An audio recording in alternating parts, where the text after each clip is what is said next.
podcast, and this is Mason, and we are going to be interviewing former sprint car driver Cale Conley. So our first question for you, Cale, is how did you get your racing career started? Well, thanks for having me on the BP podcast, boys. That's nice that you guys are doing this. Yeah.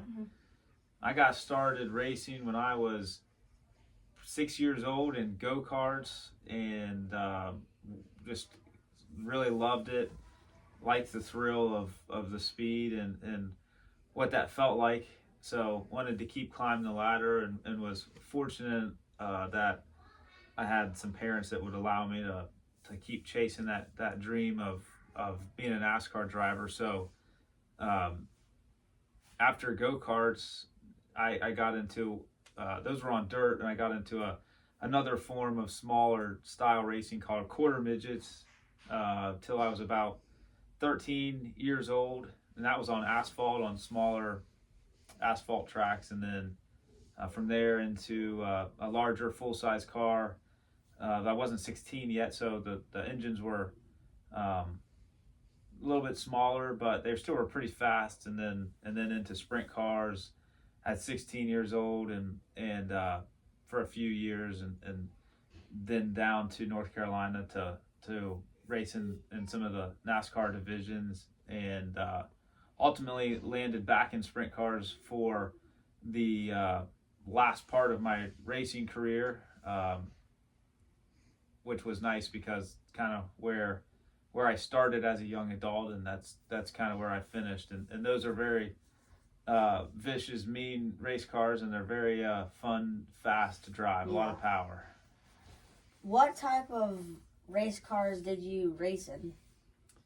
So several different kinds, and sprint cars, and there's sprint cars with the wings on top. There's non-wing sprint cars, and those are dirt track cars. There's the forms of NASCAR, the Xfinity series, and the K&N series, which is similar to if you rank it like major leagues, AAA, AA, single A. I guess I raced in what would be the single A division and the triple A right underneath the Cup Series. And then, like I said, I was growing up in the go-karts and quarter midgets and midgets, and then sprint cars. So several different kinds of cars to climb the ladder to be ready for, the NASCAR step, and that's just one avenue. There's many ways to try to get to NASCAR, but that's one of them. Yeah. What was your most memorable race? My most memorable race, probably in sprint cars, probably was winning the Lou Blaney Memorial, which is my wife's grandpa's memorial race, which was a big race during Ohio Speed Weeks. So there was, a lot of good competition there, and my wife's dad and my wife's uncle both have won that race. So to win that and join them as past winners was very special for her cool family. To race and win a race that your family put on. Mason? What's the biggest challenge that you ever faced on the track? Well, the biggest challenge probably is, and you boys probably see this in the sports you play, you're friends with some of the guys that you're playing against, but you play, as a kid, you're playing soccer or football outside the racetrack, and then you go put your race suits and helmets on, and you have to put a blind eye to the fact that you're trying to beat your buddies.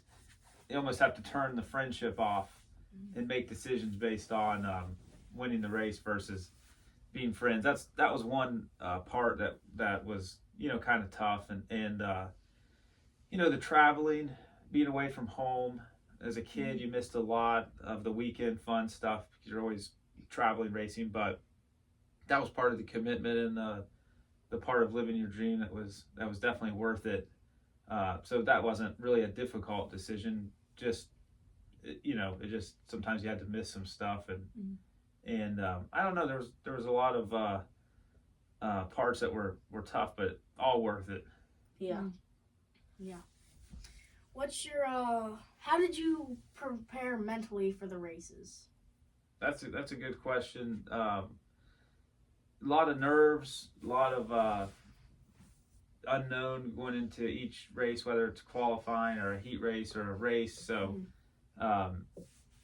definitely was nervous every single time and jittery, and didn't necessarily like that feeling when it was happening, but loved it after the fact of you felt accomplished. So I would try to really do maybe some different forms of meditation and stay hydrated as much as possible, and just stay relaxed and go up and watch the racetrack and see how things were changing, and just try to be as calm and cool. And once I found what worked for me, just stick with that routine, and it seemed to work.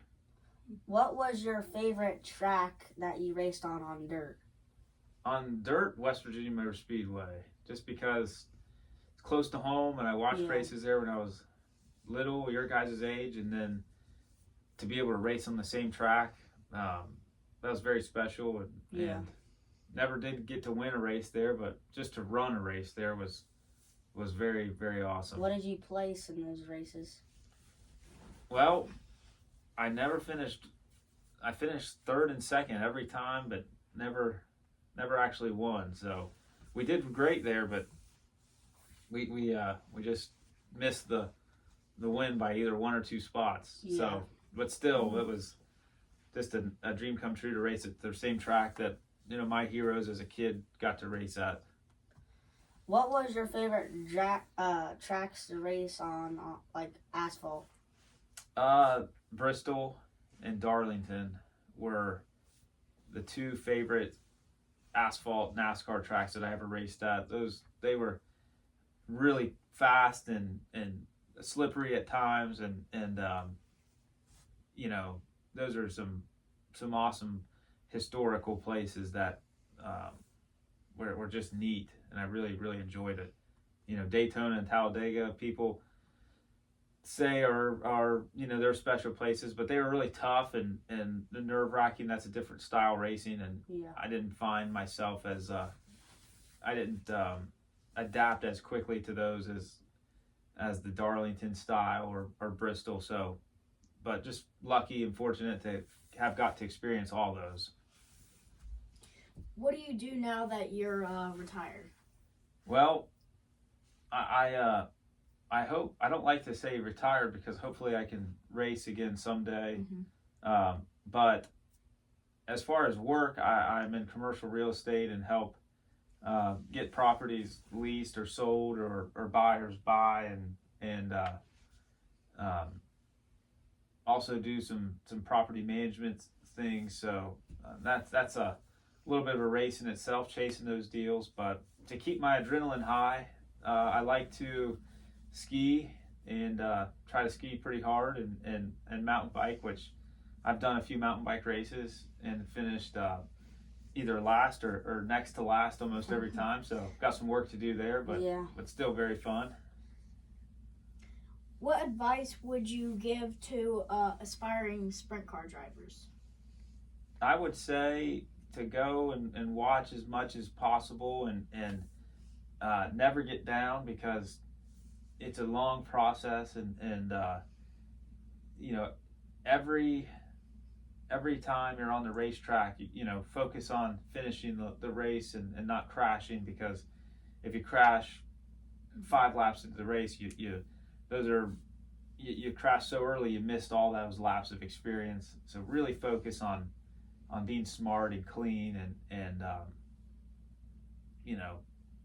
finish the race, because you got to get all those laps to gain all that experience. So, but don't be too hard on yourself. It's a long ride, and it's a roller coaster. So it takes forever to get good, and you're never really perfect. You're always learning every single time.